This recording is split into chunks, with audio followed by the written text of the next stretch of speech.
Articulation Series, Pentatonics Crash Course, Episode 3. We are going to be talking about bends. Bends inside of guitar. Let's go ahead and play in a new position here. We're actually going to be playing in the key of A. And so that pentatonic scale that we should be comfortable with, it starts on the root, in this case on the 5th fret, up a minor third, up a whole step, this is 5, whole step to 7, minor third up to 5 again, whole step to 7. And then we got 7, 5, 7, 5, 8, 5. Our solo box here in the key of A is going to be starting on the 9th fret of the G string. We've got 9, 8, 10, 8, 10.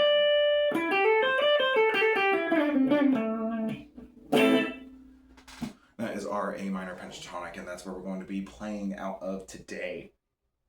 Let's talk a little bit about bends. A bend is where we're increasing the tension on the string. And just like when you're increasing the tension when you're tuning your guitar, it raises the note. And so for me, when I'm playing bends, I want to grab it with 2 fingers. And I'm going to move those 2 fingers upwards. Now, here's the thing. This is not this motion where I'm flattening my fingers out and rolling them across the fretboard. Notice. You see my hand move all together, and that's because it's actually a lot of motion coming from the wrist. My wrist is moving upwards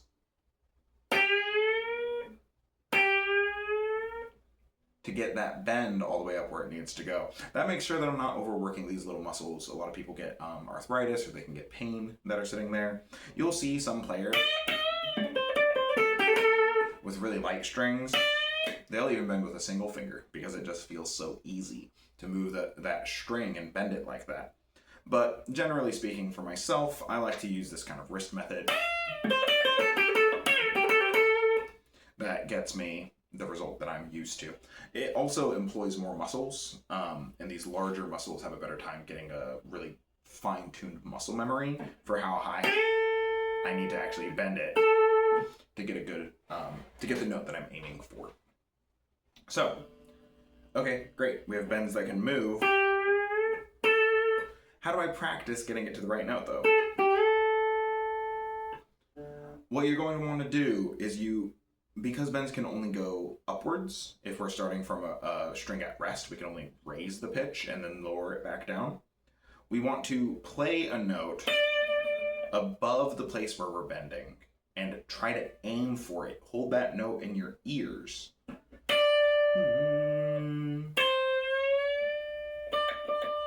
And then you play and you bend until you hear that note play again.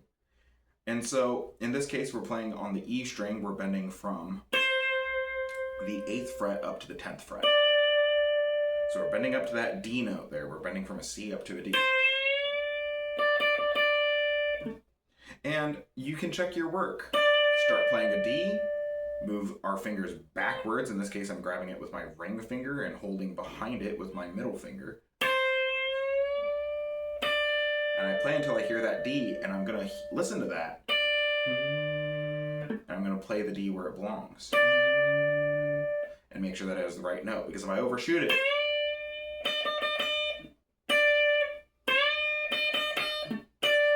we can hear how those notes are different. Hey, hey, hey. They're slightly off. And so this will also train your ear. This will train your ability to actually hear when things are correct. And so if you want to use your tuner, those headstock tuners will work really well. If you bend it up, it'll tell you when you're in tune or not. That's going to be really fussy. It's not my favorite way of teaching people how to do bends because, one, you're not relying on your ear, so you're not training it in that natural way. But also, it'll tell you when you're like 1 or 2 cents off. And although that can polish your bending really nicely, one of the qualities that really sets guitarists apart is how they handle those bends, how much vibrato they're putting on, whether they like for it to run a little bit sharp at the end, like a... And you have that... And you have that little lilt at the end, or you bring it back down.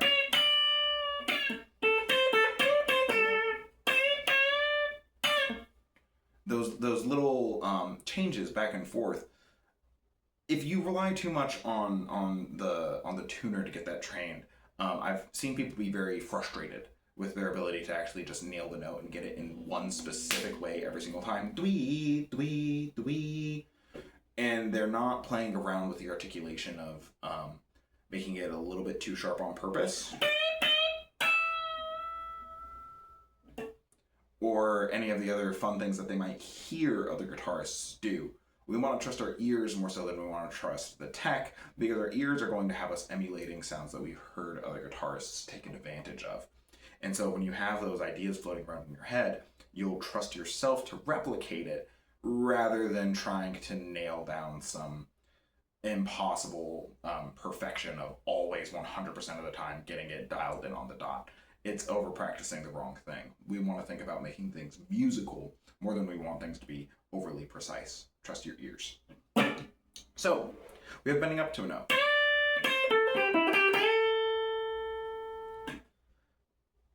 In the pentatonic, there's not going to be a lot of half-step bends. It's just not one of the things that you would use in order to play notes that are inside of the pentatonic scale.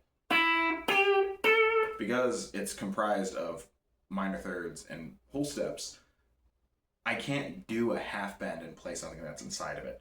But here's the thing.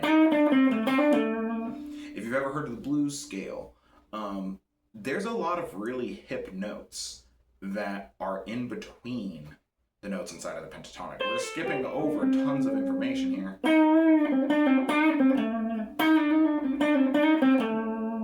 And so here, for instance, if we're starting from the fourth of the pentatonic scale, which is the third note, right? We have here A, up a minor third, up a whole step. This is the third note inside of the pentatonic scale. It's the interval is a fourth.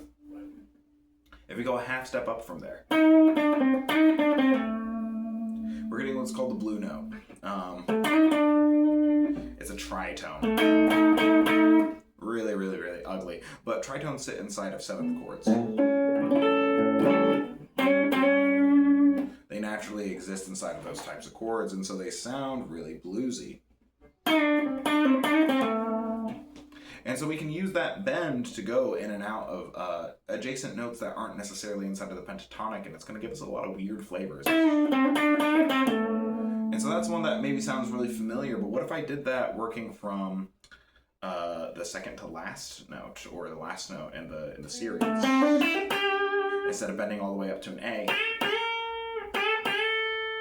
What if I did a partial bend there?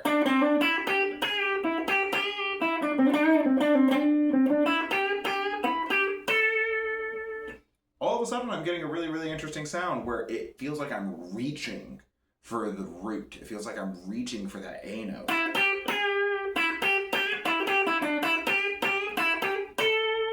And when I actually go to the root there, it has this really big point of resolution where he couldn't quite get it.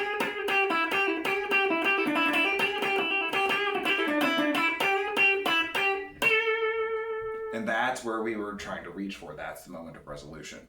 So you can really bend these half notes, or excuse me, these half steps from anywhere.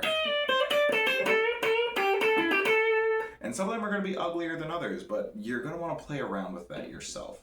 One of my biggest disappointments when I see other guitarists teaching bends in specific, but the pentatonic scale to other people, is that they're not really giving you a whole lot of room to figure out your own answers. Yes, it's cool and it's hip to say, hey, this is where the bluesy sound is. And this is where you get that major third mix if you bend from that second note. So I have 7 and 5. Bending that minor third up to the major third is what gives you this bluesy tone. Those, I think, make a whole lot of sense for genre-specific lessons. And if you're trying to play in a specific genre, that's where you want to go. But if you're trying to develop your own sound, if you're trying to learn how to trust your ear, if you're trying to get a good intuition on how these scale shapes work and on how to get really specific sounds,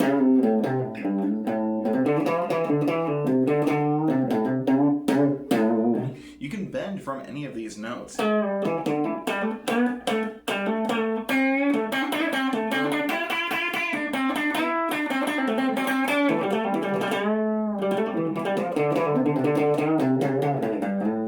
Sounds fine. I mean, it's overusing a trick, and it's a little bit, you know, okay, we get it. You're making a really slidey, greasy solo thing there, but maybe that's what you're trying to do.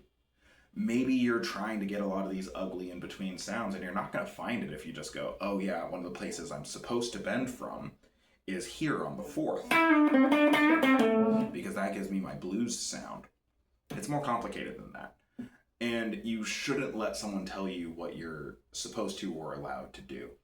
What we have are skeletons. We have groups of notes that tell us these are the ones that sound the most in bounds. Any of those are always going to sound really fresh. And they're going to sound really nice because they're all in bounds. They're inside of the scale. But I can start using notes that are outside of it and smear my way there using a bend.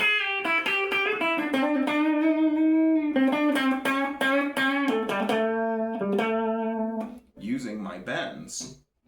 So, practice getting really clean. I was actually off on that last one.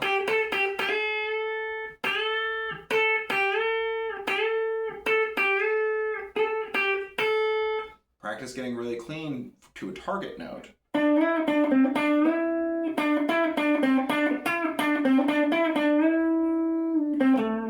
Practice getting cleanly to a target note, and then you can start messing around with bending from other places and doing partial bends. Find those sounds that you really like, because honestly, sitting between notes can sometimes be really, really hip. Landing just a half step up, landing a quarter step up. All of these types of things are going to give you some really, really interesting sounds to play around with. So, the last thing to think about with bends. You've heard me doing this a little bit in some of the examples that I've been playing, but you can actually do what's called a pre-bend and bring it down.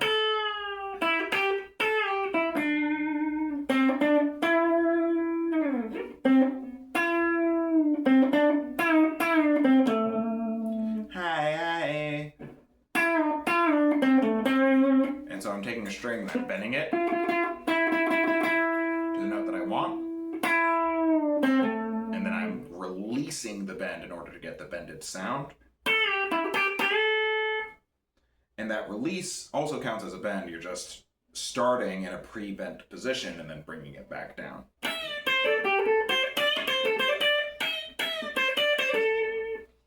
And you'll hear that in a lot of blues solos. You'll hear that in a lot of old rock concepts. They have that pre-bend sound.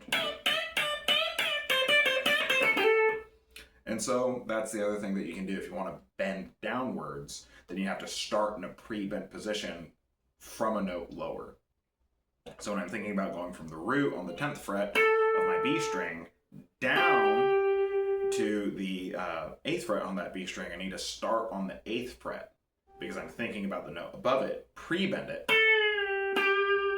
and then bring it back down. So that's where these shapes are also really handy for seeing where those whole steps are. Because I can think in those whole steps above. I can see where those positions are.